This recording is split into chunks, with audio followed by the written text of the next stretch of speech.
Yeah, so a story that sort of came out in the last week or so was about if you had an early Model S, there's one little chip in the car that goes bad, and when it does, it bricks the car. And for any of you who don't know what that term bricking your car means, it basically turns your car into something as useful as a brick. You cannot drive it, you cannot power it up, you cannot do anything. And if your car's out of warranty and you call Tesla and say, hey, my car doesn't function, and they figure out that it's because this chip has failed, they basically tell you to go pound sand. Not a good thing to be, especially if your car's, 2012. It's not that old. If you have a 2012 Toyota that fails, Toyota might say, well, it'll cost you $1,000 to fix it or $3,000, but they'll fix it. So I hope this is just a one-off occurrence. Luckily, through the interweb, there are people and places to get this fixed outside of Tesla, but it would suck if you were not aware of that and your car got bricked. So this affects me and people like me as independent shops need access to repair these cars, and customers cannot be forced to only go to Tesla and have Tesla say, oh, well, that's not supported, so you buy a new one if you want a car. I sure hope Elon gets the message and this kind of stuff stops happening, because thumbs down. It's not simply plugging in a chip. I mean, it's major surgery and special tools to replace this component. So it's not something that the guy who could change your own oil could do, for example. Right. And this is the module in the MFC that is doing the data logging and gets overwritten too many times? Yep, and apparently it's interwoven with all the systems in the car, and when it goes stupid, the whole car goes stupid. Yep, the MFC controls all. Yep. So the ones I saw, they were just wanting an outrageous sum for it, like $5,000 to $8,000. Oh. So this guy, they wouldn't fix it at all? Well, officially, Tesla won't fix it now if it's outside of warranty. That's really bad. It should be a recallable part, because that's their fault. The whole car should be serviceable for at least 15 years or whatever the industry standard is. On 10 plus whatever the parts run out. Yeah. And also it's just a bad design. Now, subsequently, they realize that, and future cars don't have this issue. But to build a car with one point of failure like that is going to happen to everybody is not very good. It's just a matter of time. It's based on hours that the computer has been running and how many miles you've been driving. One fix is to upgrade to MCU2, which is pin compatible. But even though that is supposed to have been going on for a year and a half now, there's been no official path to go from MCU1 to MCU2. Right. Even though it's plug and play and flash the computer. And again, Tesla's got to, I know they've made some of their service manuals and whatnot available, but it's still hard to get parts for independent shops. And it's also hard to get access to their diagnostic software as an independent shop, or near impossible, I should say.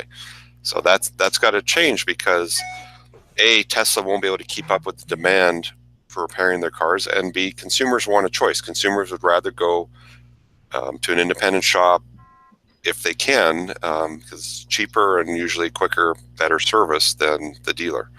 And certainly in other car lines like Toyota and Honda and stuff, we do a great business because we can service the customer better than the dealer at a more cost-effective rate. And there's dozens and dozens of independent repair shops for all kinds of cars out there. Let's hope Tesla starts supporting people like us. It's about choice. I mean, like Paul is much nicer than some of the official people I've met, both at regular car places and even some of the Tesla service centers. Ouch. Well, and consumer choice. If you can only go to the Tesla dealer, they're going to bend you over on certain things, and you have no choice but to pay the price. Wiper blades. Yeah. Where if you can go to an independent shop, there's competition, and if you don't like my shop, maybe there's a guy 30 miles away that is more competitive or easier or nicer to you. So, and it keeps everybody on their toes, right? Competition is a good thing. Exactly. Competition is a great thing for consumers. Yeah, and Tesla is doing something that you don't see at a regular car place. Is they'll send somebody to you, and I love that. Our mobile tech here in Charleston is the best. And but like, since Paul's independent, he's not beholden to the Toyota and BMW and whoever. Where you can't do concierge service. If he wants, he can send a tech out to pick your car up. They can work on it in your assuming that it's legal in Colorado. He can work on it in your driveway. He's not stuck like they are. Right. And every other manufacturer we deal with gives us access to their tools. They might charge us licensing fees, access fees, but if I have to reflash a Chevy Volt, I can do it. If I need to interrogate a Lexus, I can do it. But Tesla, I've got to go to the dark web pretty much to do stuff. And these other places, they allow you to decide if that's something that you want to invest in. Right. If Chevy says the cost is $10,000, you say, okay, I'm only gonna do this once. It's not worth it because I'm gonna have to pass that on to the customer. But if it's $10,000 once ever, then you're like, well, I can do 20 volts with this. A lot of companies charge, say $1,000 a year for access to their systems, which as a shop, that's a justifiable expense, and exactly, it's a reasonable expense. If you're a Tesla owner, maybe send an email to Elon, say, hey, Elon, I want a choice where I can take my car. Absolutely. And that sometimes it's just geography too. Yeah. If the service center is in one town and you've got a reliable independent technician closer, then having a choice is a really good thing, isn't it? You know? And I'd like to be able to give you the things.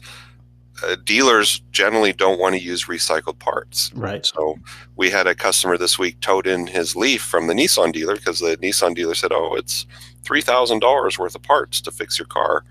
And we can get the recycled part for $500. And I'm pretty confident it will work just as well as the new part in his situation. And obviously, if you're the customer, you'd rather spend $500 to solve the problem than $3,000. So right. Or like you said in this case, where they wouldn't touch his car at all. I mean, right. One, that should be recalled. Two, they should be willing to take $5,000 and do the same repair they would do under warranty. Right. Swap out the computer, reflash it, and send him on his way. I mean, that is insane. That's if you bought an Audi over $100,000 in 2012 and it got bricked, they wouldn't say, well, too bad, buy a new car. What's cool is a whole bunch of smart people bought these cars who are engineers who like to take things apart and figure stuff out. And the sort of underground Tesla community has figured out a fix. And there are people who can fix this problem unofficially at a reasonable price. So luckily, because of the interweb, the problem has sort of solved itself, but it should be solved by Tesla, not by a bunch of engineers that own Teslas. Yeah. Be careful buying a early Tesla. Well, that is actually, Paul, a really interesting point, that if you are looking at a Model S or an X in that year bracket, this is potentially a problem you're going to have to address. It's a problem you're going to have to address at some point if you own the vehicle long enough, right? Yep.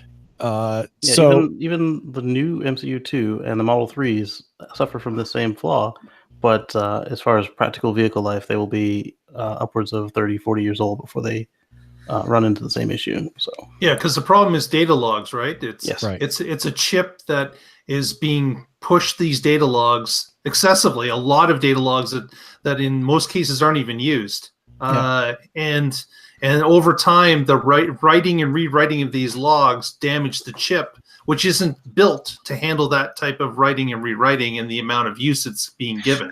And why physically wears out the chip. SD card that you could just pop a new one in every. They do have an SD card. They just don't use it for that. Yeah. So the technology is there to fix the problem. One, maybe you don't data log as much, and secondly, why didn't you have a removable card? Yeah. Right.